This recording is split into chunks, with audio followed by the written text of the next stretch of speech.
So will the government, and I'm not just saying this government, I'm saying the United States government, every administration, will they always protect predators? And in 2.5 days, 17 men surfaced, including a New York City firefighter. They're having fun, and they lose their daughter in the course of that. They never find a body. I can't imagine, first of all, losing a child, and second of all, never knowing what actually happened. And that sex trafficking world does exist. Did it exist on this ship on that night? Welcome back to Daily Dose of Donna. I am so excited to be here, you guys, in studio with the legend, the icon, Chris Hansen. Thank you, Donna. I am great to be here. It's like you when you're in the room. It's like you're in trouble. Yeah, I'm like, okay, you did something I'm wrong? fine. Yeah. No, I mean, I feel like when you walked in the room today, there was a couple young men in my husband's studio here. I feel like they all tensed up. Is this what happens when you walk into a room? Yeah, it's if you do something long enough, it tends to have an impact on other people. And it's become a brand, not just going after predators who try to exploit children, but predators of all kinds. Whether it's a financial predator or any other kind of crime-based story. I've been doing it for a long time now. You really have. I mean, I first met you. Okay, so first of all, the reason. We'll get into why I reached out to Gabrielle, your wife, to have you come in. And I'm so glad that you were actually happened to come out to Los Angeles because you don't live here. So this is perfect timing that you were. It's great timing, yeah. I'm so excited about this. But we met in person. I don't know if you remember at the Jeff Lewis. Yes, at the premiere of his show. Yes. And Lance, my husband, he has the best story because he says that you guys were standing around the bar and he sees you and he's like, you look like Chris Hansen. And you're like, I'm Chris Hansen or something like that. Yeah. Because people probably are like, your voice, something is very The voice gives it away. Gabrielle and I joke around, I can get away without being recognized in a ball cap and if I'm unshaven in a Costco someplace. But once I speak, it's all over. I just have one of those voices that, has become unique and sort of recognizable, I think, over the years. So that usually gives me away even if I sneak around. Did you want to be on TV? Did you want to be like a public figure? I started getting interested in the field when I was about 15 years old.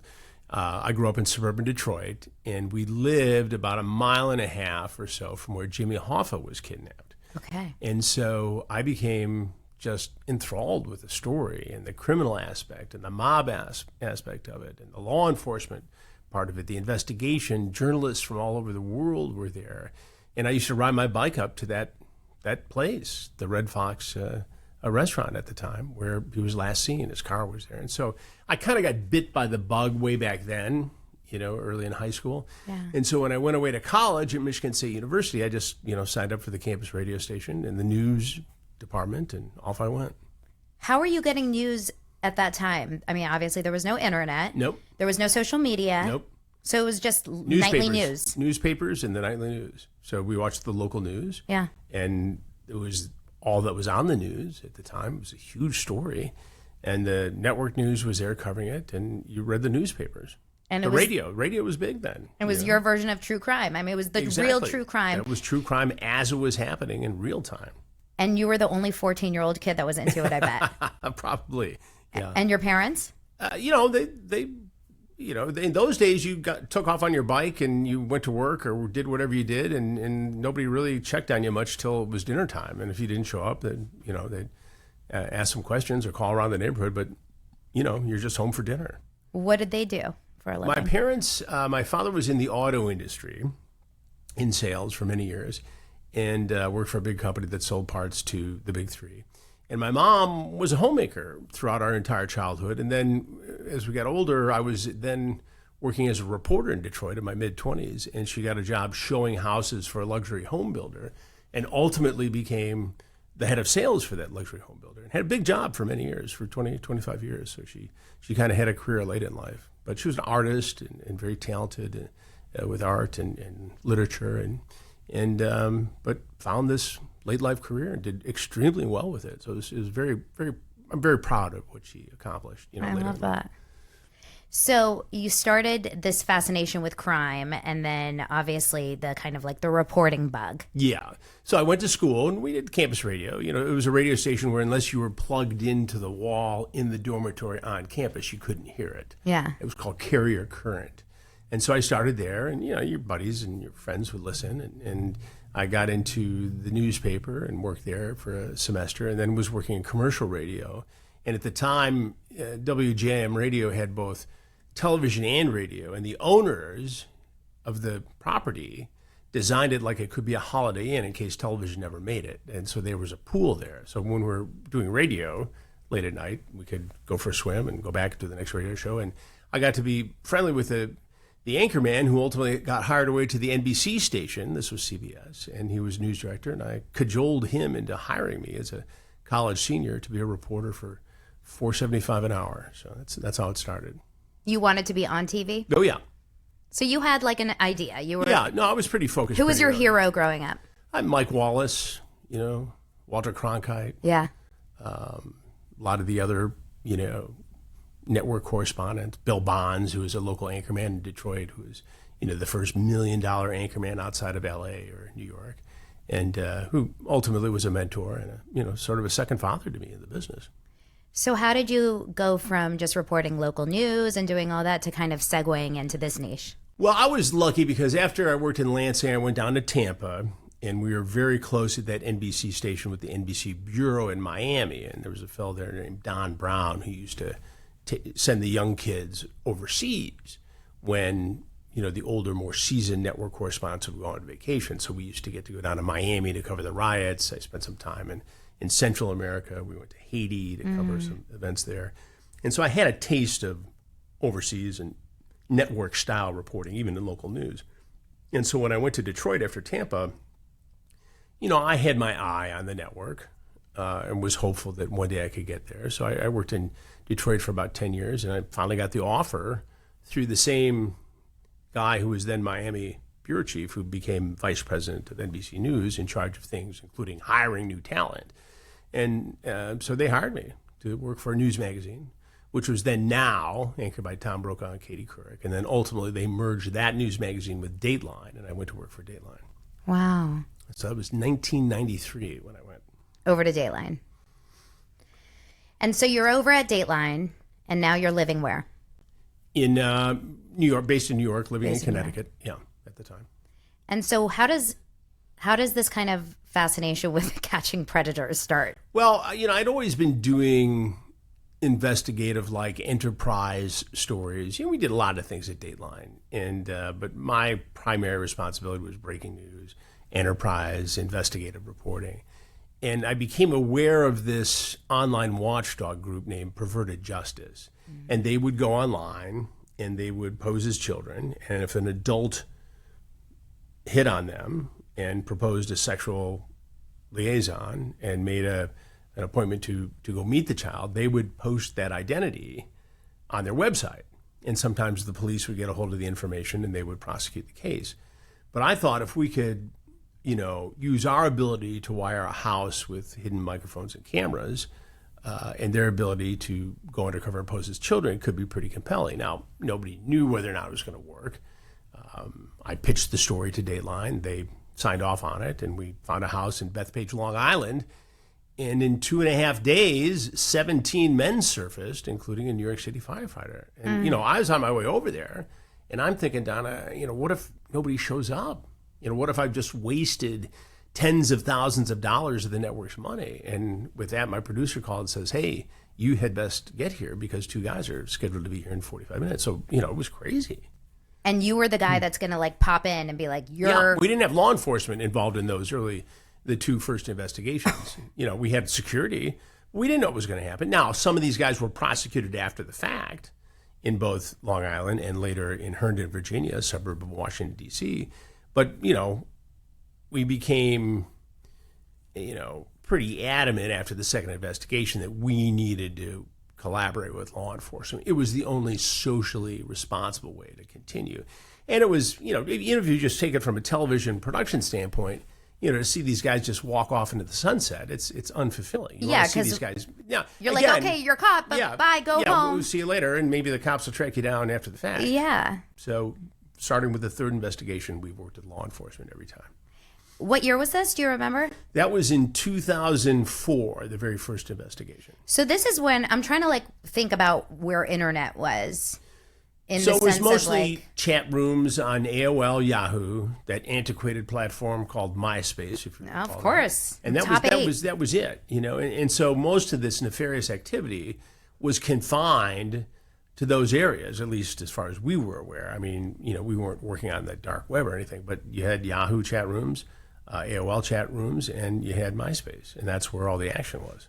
It was all, and it was pretty easy to find because it was all right there. Now today, with the explosion of platforms upon which adults can reach children, there's more activity than ever before, but it's harder to get these guys because it is so diffuse. There's so many different places they can go. So, I want to kind of jump back and forth Sure. and back and forth because now here we are in 2025. Obviously, it's so out of control. Everything is so out of control. The internet is so out of control in so many ways. And we can talk about that in so many different tangents, of course. Even just forget the predatorial stuff, just mean comments and hate and this and that. But how in the world can you monitor the disgusting activity online these days? Well, it's virtually impossible. I mean, you can do your part, and I tell parents all the time that the best thing you can do is control what goes on with your kids in your home. It's not a you versus the entire internet. It's you educating and teaching your children how to be safe online. And I think children have to be told in the very beginning, at the very moment they have access to the internet, something that's very age appropriate that'll make them wary or at least, cautious. And what I usually say is if you tell your kids that there are adults online who like to trick kids, that gets their attention. Kids don't like to be tricked. And so that's where you start. But you have to monitor where they are and what they do and what games they're playing. And as they get older and have more access, you need to ratchet that conversation up several notches. Because, as I always say, if you don't know who you're talking to in real life, then you don't know who you're talking to online. If you don't know that person in reality, you don't know them. So we have a, you want to bring it closer? Yeah. Chris, just pull the mic a little Yeah. closer to your mouth. There you go. Just make out with that mic. Yeah. That's basically what he's trying to say. So we have a 10 and a 12-year-old, Right. two You're boys. Right in the thick of it. Don't even get me started. The 10-year-old is a gamer, big time, loves his Roblox, and I see horror stories about Roblox. Yeah, well, we're working on a documentary right now on Roblox. What is going on that game? Well, there's the opportunity for adults to exploit children. And Is it the chat feature? It's the chat feature.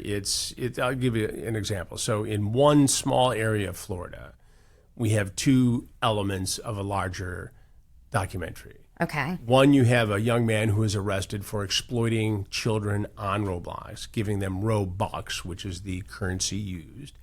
And he was then grooming them and convincing them to create videos of themselves and their siblings in exploitive ways, sexually exploitive ways. And then he was taking that material and using it for his own, nefarious entertainment, as well as potentially, trading that online. In the same county, Marion County, Florida, you've got a 10-year-old girl whose mother said, I don't want you on Roblox, but who sneaked on anyway. It turns out she was being groomed and abused by a man all the way in England who is doing this to children all over the world. Again, grooming them, becoming friends, giving them Robux. And she suddenly sees on an Instagram account that she rarely uses messages from these guys. And she takes over the daughter's account that she didn't know she had and starts a communication with this guy and sees what's happening and turns it over to the sheriffs who investigate. And he gets arrested in England. So you have this one county in Florida, in Central Florida, where there's a bad guy doing this, a predator, and a victim of a predator all the way across the Atlantic Ocean in England. So what does that tell you? It's going on everywhere. Oh my gosh. And that's just the start. That's just the starting point of our documentary. And it's so tough to control because our kids, you struggle as a parent because they play with each other. The kids play with their friends on Roblox. Sure. And it's not that, we monitor what they're doing. Absolutely. We watch their text messages. We look at their stuff. The 12-year-old going on 13, it gets a little tougher because you also want to give them a little privacy. You're not like, I don't want to be that mom that's like having to look at every single thing he does. He's going through puberty. You got to take a peek once in a while. Yeah, but also whether you act on it or not. I know. I have to have my husband do it. Like and again, I say this, but my children are 33 and 31, so I'm out of the zone. And when I was going through it, what did you do? Well, I monitored it as best as I could, but it wasn't. They were on the end of what was really going on when it really started to explode. I mean, when we started these investigations in 14, they were, or almost teenagers, or one was a teenager and one wasn't. So, we used it as a cautionary teaching device. Look what we found over there. And the kids became, pretty much aware of it, intensely because they watched what their dad did on television. But, you need to monitor this stuff. And whether you act on it, that's up to you. But you need to at least know what's happening. And the other thing, and the most important thing I can tell parents is this. And we also are finishing up a documentary on sextortion. I literally wrote this down because I read about this, and I want to talk to you about this. It's something that every parent has to have. Okay, so explain this to the audience. So what sextortion is when a con artist half a world away, maybe in Nigeria, a lot of this takes place there, poses as a good-looking gal with pictures, girl, and they start up a conversation with an adolescent or teenage boy. And it goes along the lines of, hey, you're cute. I'll show you mine if you show me yours. They get the boy to send sexually explicit photos, and then it turns into extortion. I'm going to show everybody, your grandma, your mom and dad, your friends in high school, we're going to plaster this all over social media, and it's going to be you, unless you give me your credit card number, your $300 or whatever you have in the bank. And they do a lot of kids this way for, relatively small amounts of money. And then they just crush these kids. They punish them to get as much as they can wring out of them. And some of these kids are committing suicide because of the shame. So I've sat with at least 4 sets of parents in the course of producing this documentary who've lost a child. And you want to talk about heartache and hurt and guilt because they're good kids.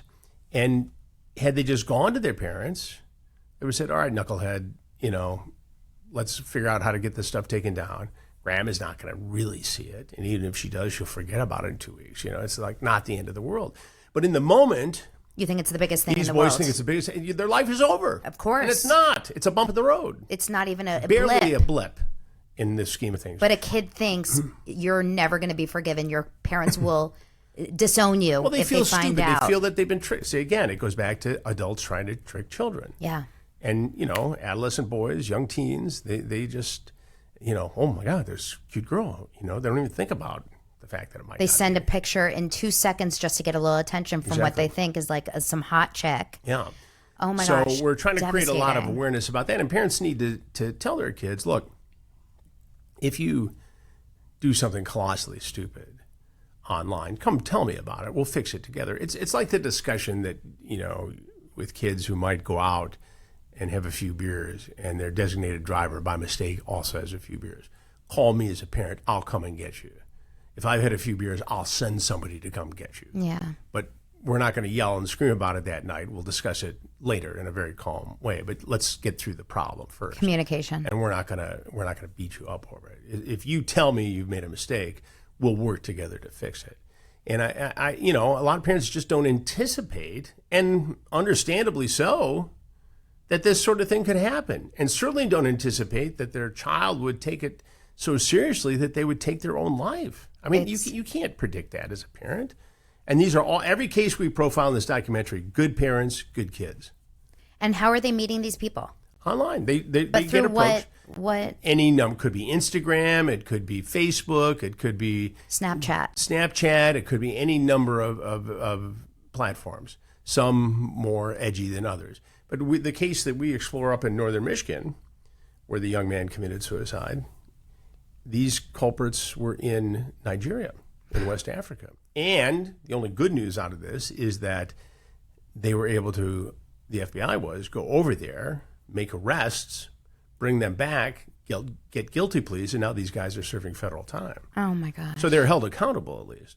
So the federal law enforcement is making progress, as well as local law enforcement, to try to, arrest these guys. But it's, for a long time, they're just getting away with it because they thought, we can't, it's too much to It's like catfishing, like the most dangerous, horrible form of catfishing there is.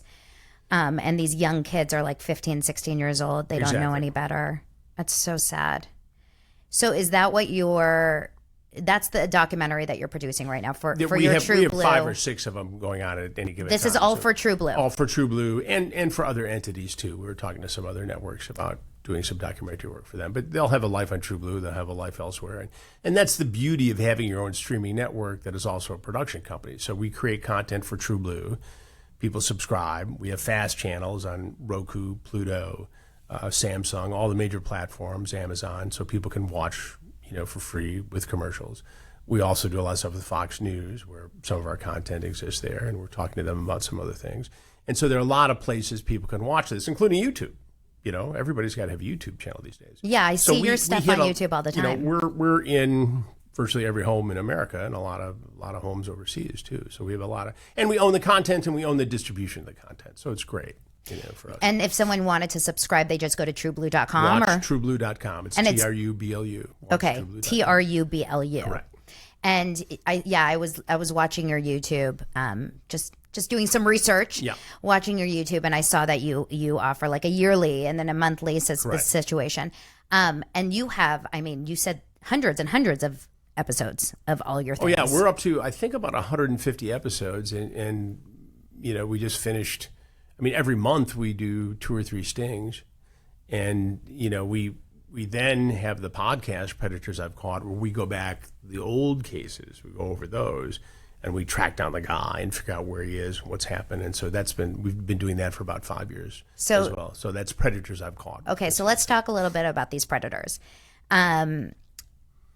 Since you're talking about them now in hindsight, are you finding that a lot of the predators that you've stung or caught in the past, do you find that most of them are still up to the same bad tricks? Some, and I can't tell you where every single one is at this moment, but I can tell you that one we caught in Long Beach, California in 2016, who got a slap on the wrist because the judge at the time viewed this more as a reality show than a criminal investigation, turned up just in the past year with a real 14-year-old girl and is now criminally charged, in that case. So the judge didn't give him a tough sentence? No, he was picking up, trash for Caltrans. Where was he? Long Beach, California. Oh, it was a California situation. He got popped again in Orange County.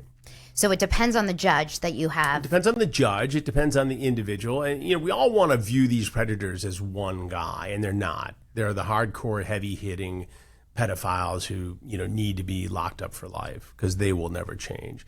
They're the younger guys who are taking advantage of somebody younger. They're socially inept. They think that they can score with somebody who's younger, and in their mind, they justify it, right? Those guys, in most cases, can be treated and punished and go on with your life and don't do it again. Yeah. And you'll have a pretty good success rate. Then there's a more interesting group in the middle, professionals, guys we've caught who are teachers or doctors or, clergymen. And they have a propensity for this, an attraction to underage boys or girls, but they wouldn't act upon it without the internet. And they get going and they look at the porn. And there's always a link, virtually always a link to the viewing of porn, whether it's child porn or some sort of extreme fantasy porn, and violating and committing a crime. You see so that's the first step, is like you can see what their watch history is, basically. And they do it, and authorities do this when they make arrests. The first thing they do is go through the phone, they go through the computers, they go through all their digital media and see, look, is this guy a serial offender? Has he done it before? What are we dealing with here? And all that plays into potential further charges, as well as, what a judge is going to sentence these guys to. Do you ever go to a new doctor without doing a background check like this? No. I mean, seriously, now knowing. Yeah, I'm not in a vulnerable situation. But I know, but you don't certainly want to go to someone. I wouldn't. Yeah, I know. I go to doctors because they're referred to by my peers. I know. I don't find myself at risk. I would certainly check before I sent my daughter or my son to a doctor for the first time. Yes, but absolutely. Aren't you so shocked by some of these doctors, firemen, police officers, etc.? Because on the surface, like I've seen enough TV shows, Dirty John type podcasts, where these people seem so good, and then they have this sort of. We had a horrible doctor past. who showed up in Michigan during a sting in Genesee County with the ghost team there, who spent his day seeing 18 patients, and throughout the day found time to chat with a girl who told him she was 15, send her, pictures of his private parts, and buy red wine and Oreos to come over and exploit her in the evening. Is that why we're waiting so long in the waiting room? Yeah. Because of that. 18 patients. Now, every time I go to the doctor, I'm going to be like, who are you texting? Yeah, what are you doing? Show me your phone. Yeah. That's what I'm going to do. All right. Good to know. What is can you think of like some cases that keep you up at night almost because they're so dark? Yeah, so I mean, awful. look, it's a 100-way tie for first. And Yeah. if I let it keep me up at night, I couldn't do the work anymore. For sure. So I have to compartmentalize it, which I do, pretty well, I think. But in the most recent sting, we saw, as I mentioned to you earlier, Donna, 41 guys in 6 days, and ranged from a graduate student who was here on a student visa from India at the University of Florida to a guy who had 5 kids to, a guy who broke down in the interview with me telling me how he was sexually exploited by an elderly couple in his neighborhood growing up. Now, is that real? It seemed real the way he told me the story. Did it have a link to what he was trying to do to somebody who was underage? Possibly. Not justifiable. But those are very emotionally intense situations, to go through. And you're mining for moments, because if you can understand how a predator's mind works and expose that and share that with our viewers and listeners, then they can better protect themselves from predators in the real life world. Is this something that is like a genetic situation? Well, I think it can be. I think it's. My point is, it's like a plane crash. There's usually no single point failure, right? Yeah. So somebody's got a predisposition. Somebody may just be a hardcore heavy hitter. They're wired that way. They're a sociopath or a psychopath, and this is what turns them on. They're built this way, and there are people like that out there. But more often than not, it's someplace in between. And we want single-size solutions in society for this problem. And the fact is, that doesn't work. I can tell you in extreme situations that I have come around to, accepting the fact that the death penalty is probably something that needs to be on the books for extreme situations. It's not necessarily for people we catch in stings, but in real life when somebody is harmed, I think that that's something not just to carry out the death penalty, but it gives prosecutors a tool to negotiate a plea without having to drag a real victim through the rigors of testimony. Yeah. So I'm okay with that. Especially when you're seeing like a story of someone that comes out of prison or whatever and does it again and does it again. Like you have situations. Repeat offenders, to me, you lock them up forever. I mean, you get one chance, and if you can't figure it out after that, you're gone. Is there any truth to this myth or this rumor that if you're a child predator, you get treated horrendously in prison? Oh, it's true.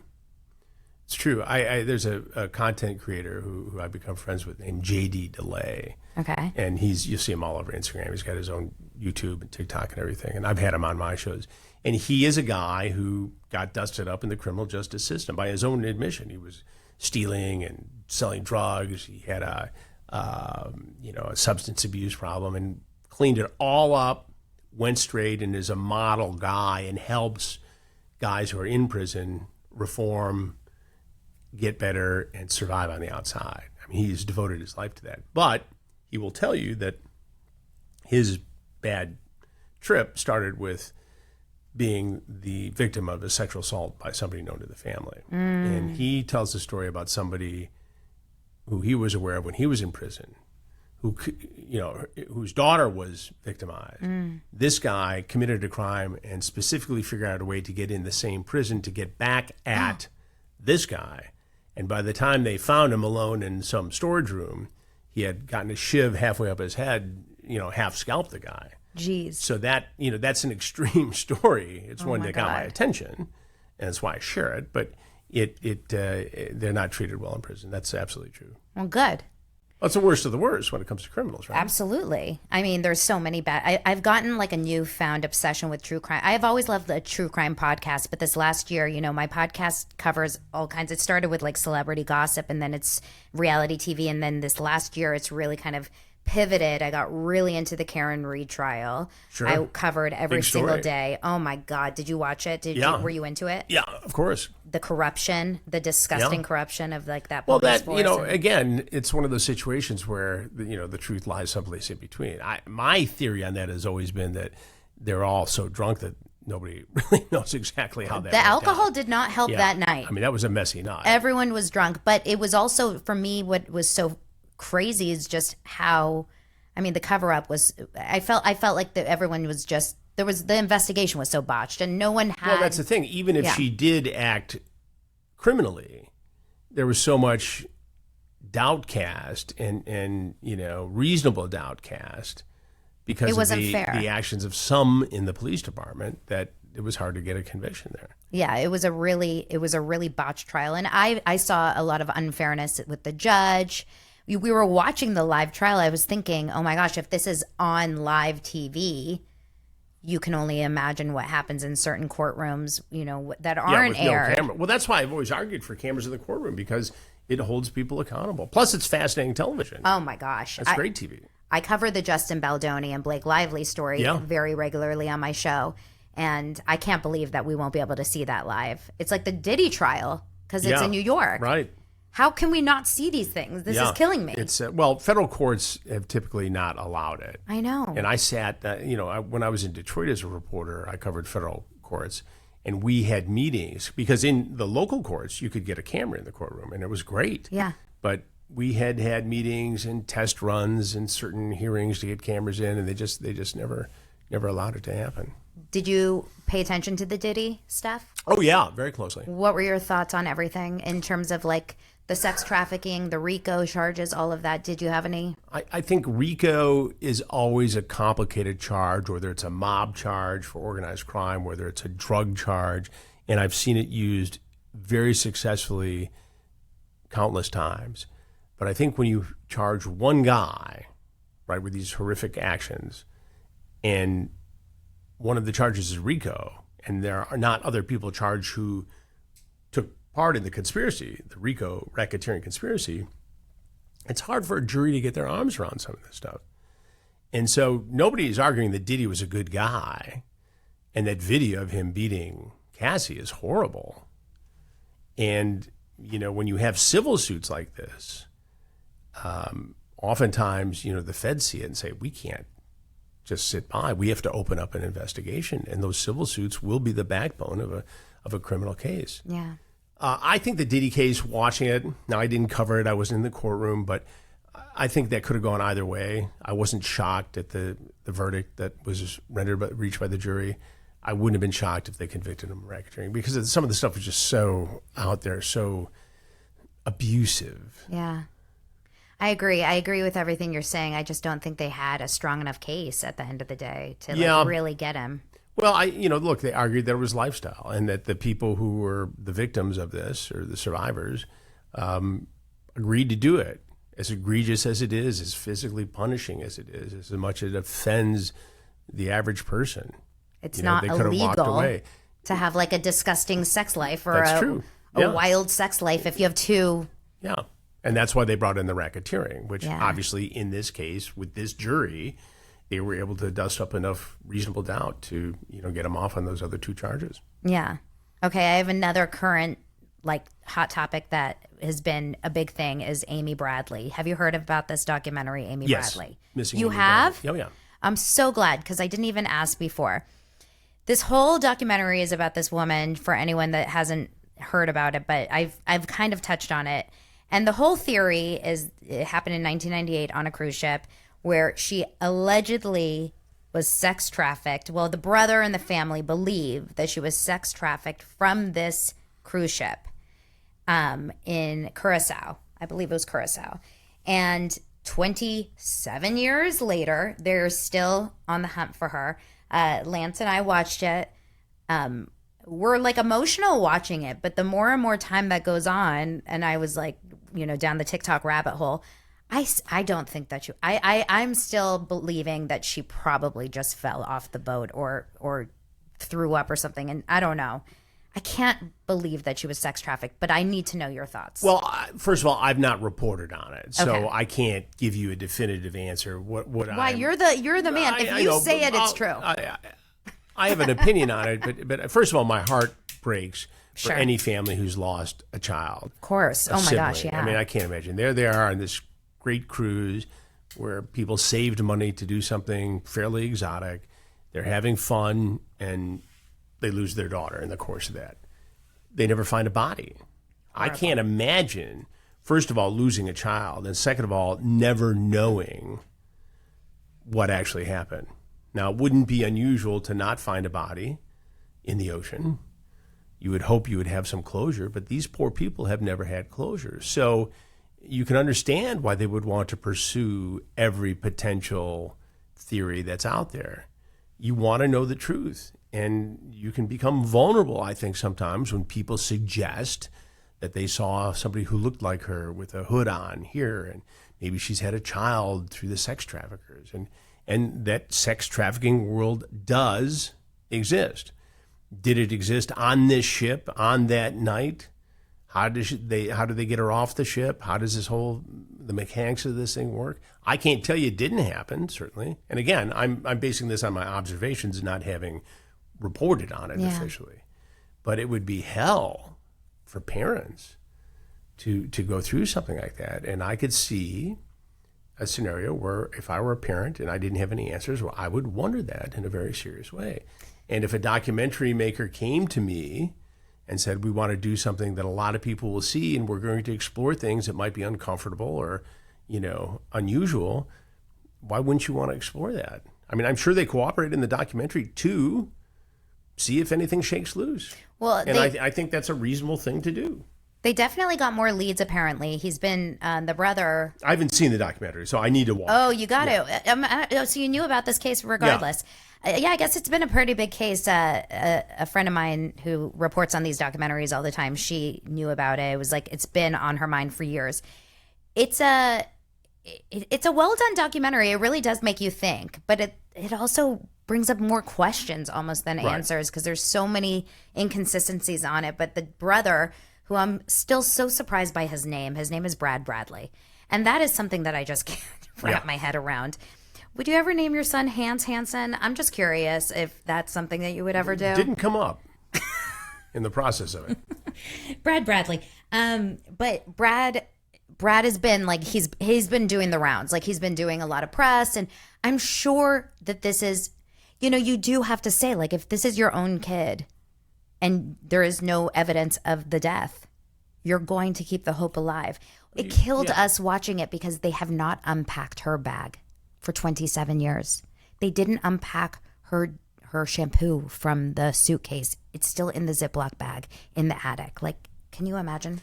Well, and again, I've never lost a child in that manner, so I'm not going to criticize or comment on somebody who has and how they cope with it. The most awful experience I can only imagine. Yeah. So yeah, that's got to be tragic. I mean, sex trafficking. This is like a trigger warning, guys. Sex trafficking. This is a story that comes up now in the news all the time. I don't know the ins and outs of it. It's not like my forte, but I'm sure you cover Well, this. every criminal enterprise has an aspect of sex trafficking. It goes on in every city in America. And, it's a wide-ranging definition. Yeah, what exactly does that mean, sex trafficking? Is moving a human being for the purposes of selling them for sex. And you're trafficking, you're selling that person. So it's a pimp in Las Vegas. It's a brothel, hidden someplace in Los Angeles. It goes on everywhere. We see it when we do our sting operations. Yeah. Sometimes guys are looking to hit up parents online and step-parents and foster parents to see if they will sell their children. And we've seen this real-life scenario in our stings. And you catch parents doing this? We've caught people trying to take advantage of parents in this situation doing it. And the fact that these guys who get caught think it's a real scenario says to me that they've either fantasized about this, and there have been fantasy porn scenarios they've seen on Pornhub or elsewhere, and they're not shocked when they see the scenario out there in what they think is a real life situation, because they aggressively try to partake in it. Oh my goodness. So they catch a human trafficking charge along with, exploiting children, statutory rape or whatever the local laws are when we do a sting. And there's sex trafficking, of course, with adults and with right. children. It can range from, kidnapping women in Eastern Europe and forcing them into the sex trade. It happens to people in South and Central America who want to get into this country. And we see it all the time in our stings. In Polk County, Florida, when we do a sting, it's a adult prostitution sting on one side of the house, and it's guys looking for children on the other. We're mostly focused on the child exploitation. But in the other side of the investigation, you routinely see men who are not citizens of this country, some are, but they're selling women who don't have citizenship, who have questionable immigration status, because they're trying to work off the fee being charged to smuggle them into this country. They're looking to get to America. And so they put up with this, thinking that they don't have a right to defend themselves from it. And are they, in these cases, sometimes you hear about women, getting trafficked. Are they getting kind of like sweet talk to come into sing, or literally kidnapped off the street? It's both. I mean, they're getting lied to. They're being told that they're going to be brought to this country to get a job as a waitress, and they're thrown into prostitution. And this is with, with immigrants or whatever. But what about here in America? Are they getting pulled off the streets, these girls? I don't know. Look, I've heard those stories, and we've taken a look at some of those cases. You hear the white van in the Costco parking lot, and a girl disappears. I've never found one to be linked to a large-scale human trafficking organization, but there are kidnappings, there are sexual assaults. I'm not saying it doesn't happen.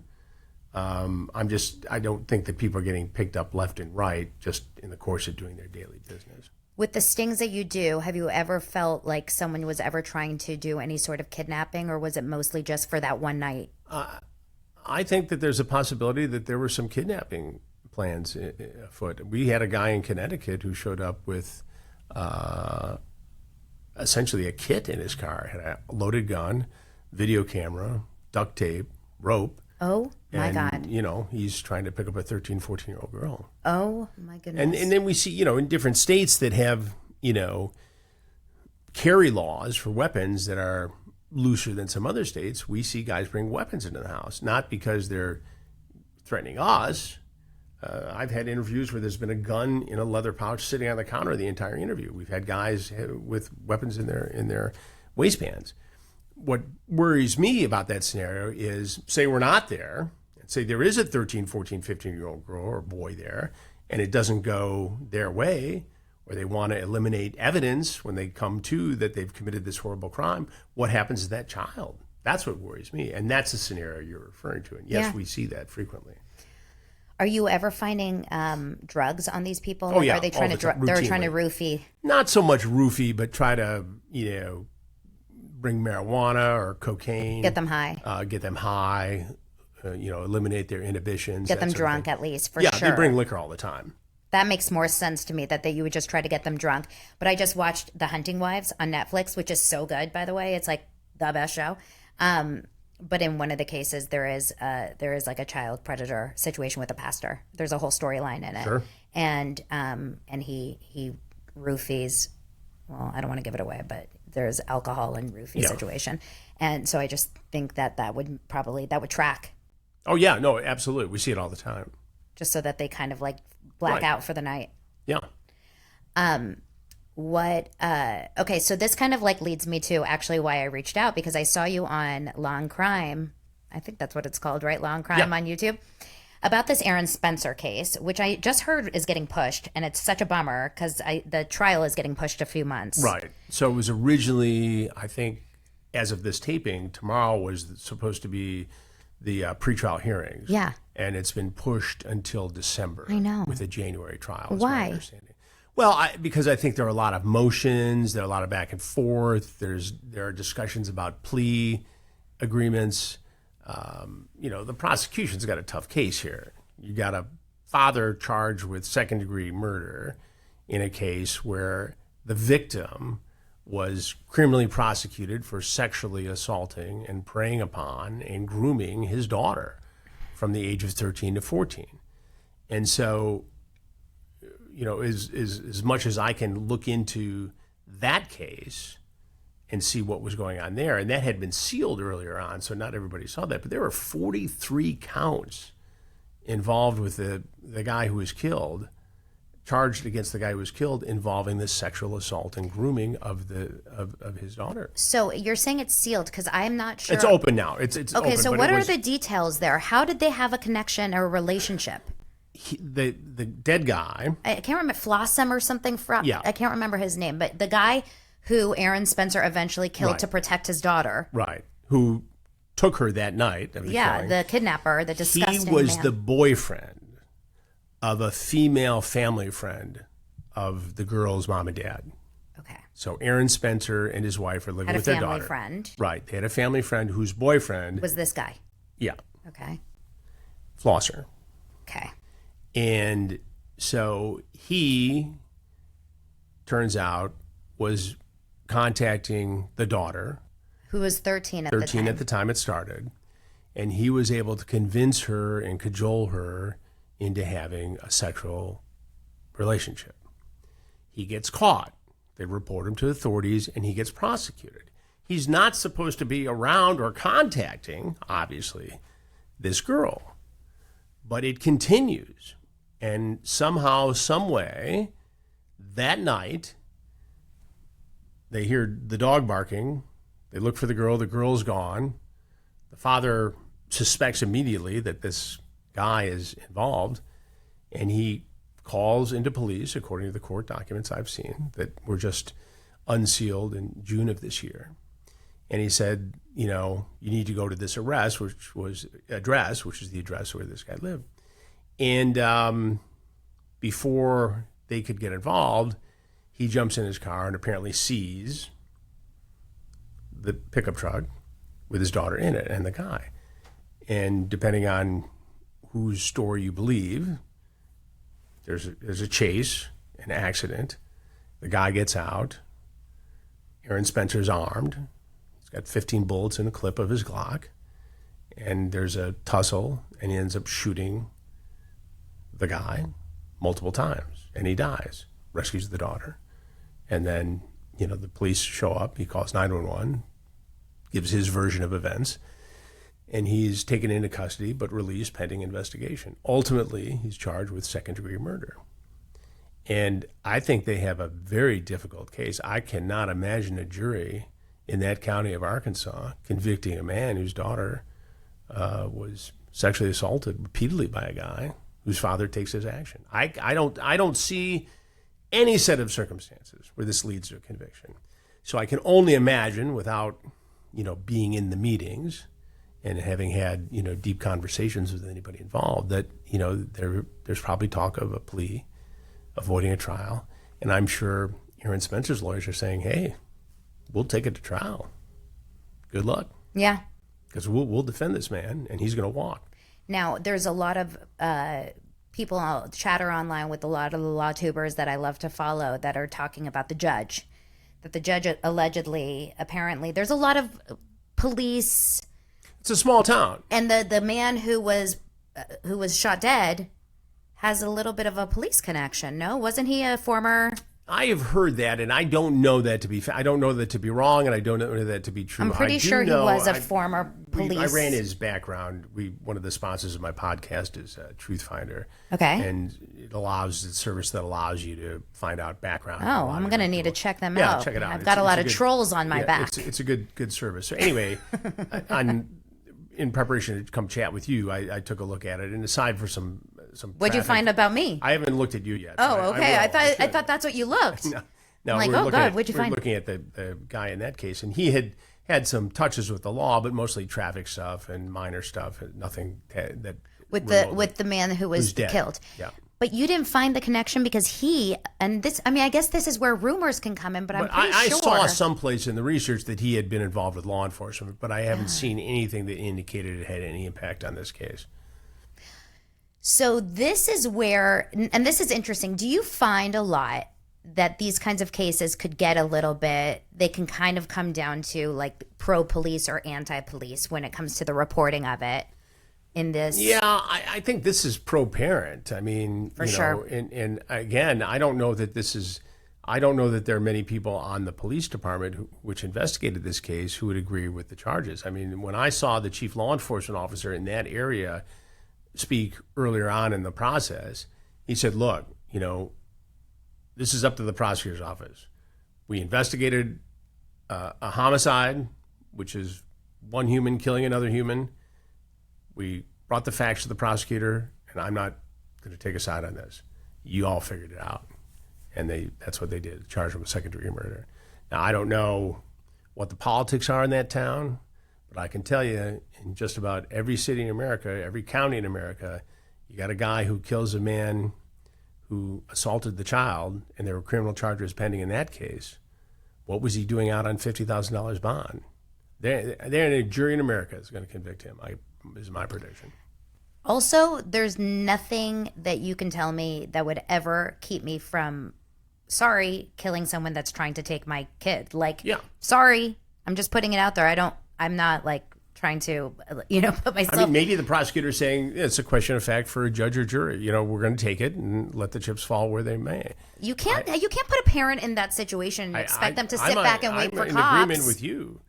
But, unless they know something about the case that I've not seen or I don't know, but I think it's pretty much been out there. And ever since they removed the gag order on the thing this past June. Yeah. I mean, the case is all out there. You can read all about it. Yeah. I can't imagine any jury with any sense of a heart would say, no, this guy needs to go to prison for. And I'm curious I just hope it's not going to turn into one of those kinds of, like in the Karen Reed situation where it's like back the blue versus, I don't think you're going to see that here. I hope not. This is a whole different deal. I mean, this is a guy who had been criminally prosecuted, who defied, an agreement with the court, went after a child, and shouldn't have been within a mile. Yeah, he broke the law 2 times. Right. I mean, he broke the law so many times. I mean, he did bad things and then did it again 3 times. It's like disgusting. Yeah. And he was in his 60s, like an older, 67 years old, yeah. Was he a parent? I don't know. Ew. I didn't see anything about it. Yeah. I don't understand this like this kind of this is like a mental, I guess we just don't understand that. Like if you don't have that if kind you don't of have it, how are you going to understand it? It's I don't understand it either. And I ask and I beg these guys, tell me what was going on in your mind.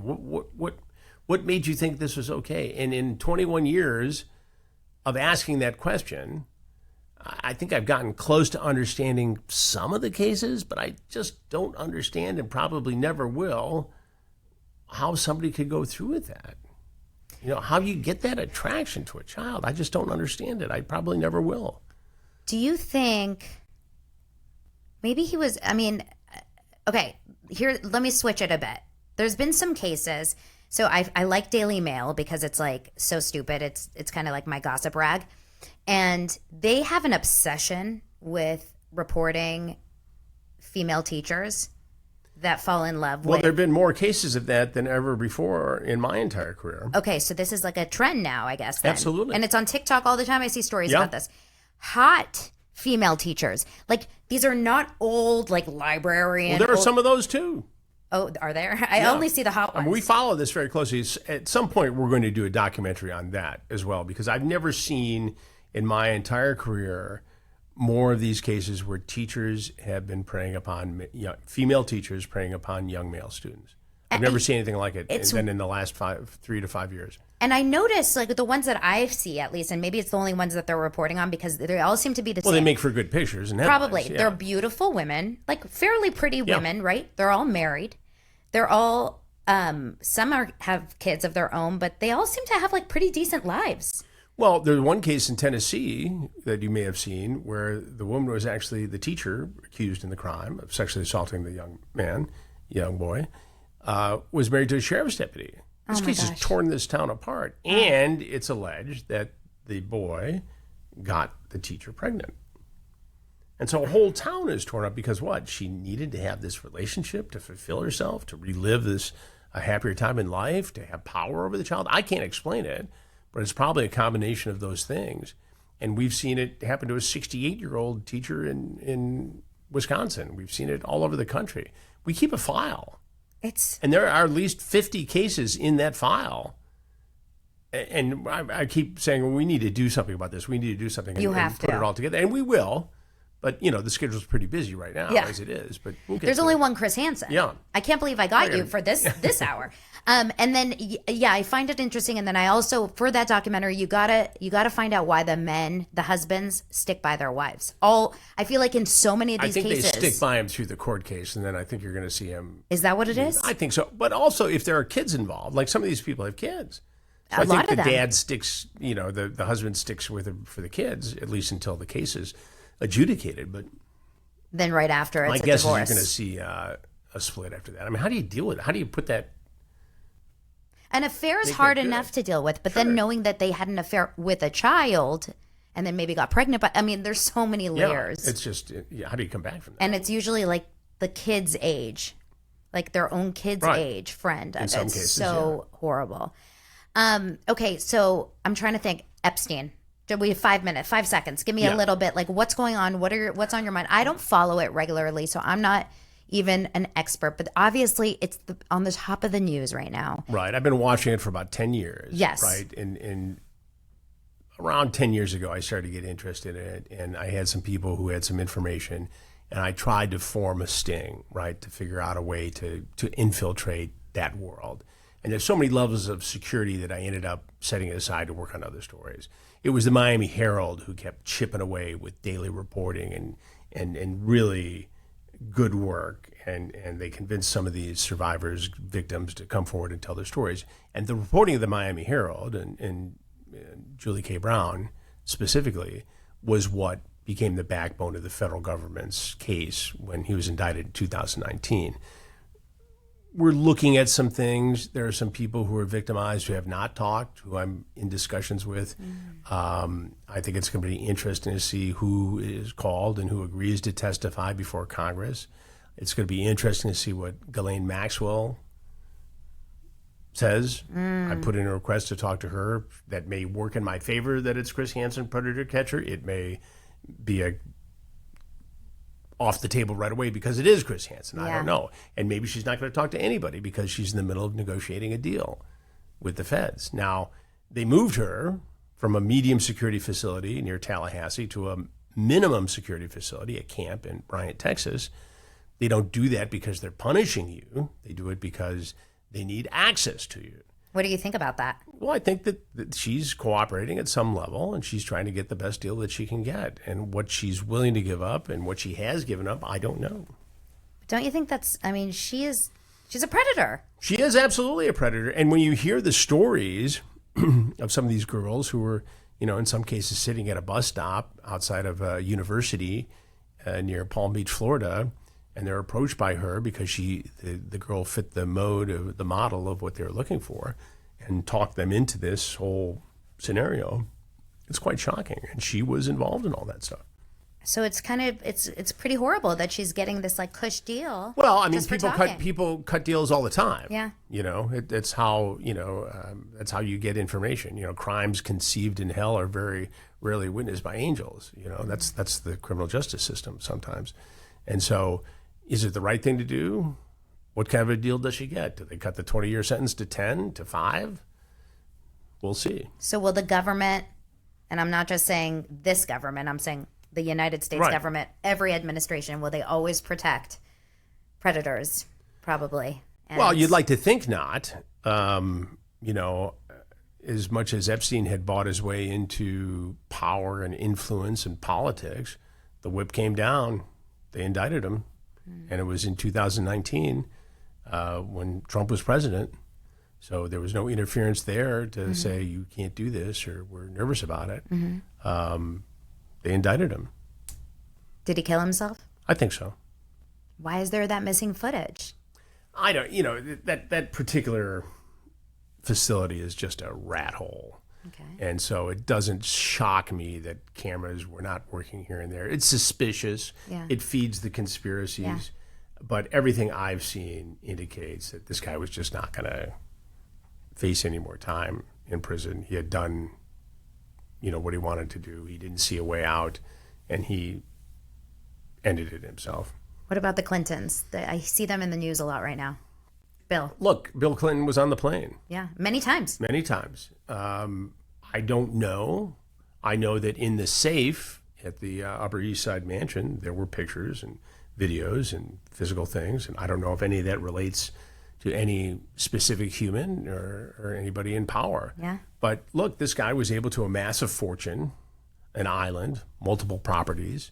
He was able to, have access to everybody from Bill Gates to Bill Clinton.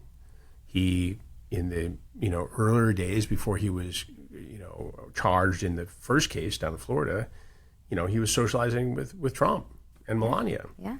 And he was socializing with people who were modeling agents and Wexner with Victoria's Secret. And so it would not be uncommon before people knew that he was a creep and a criminal.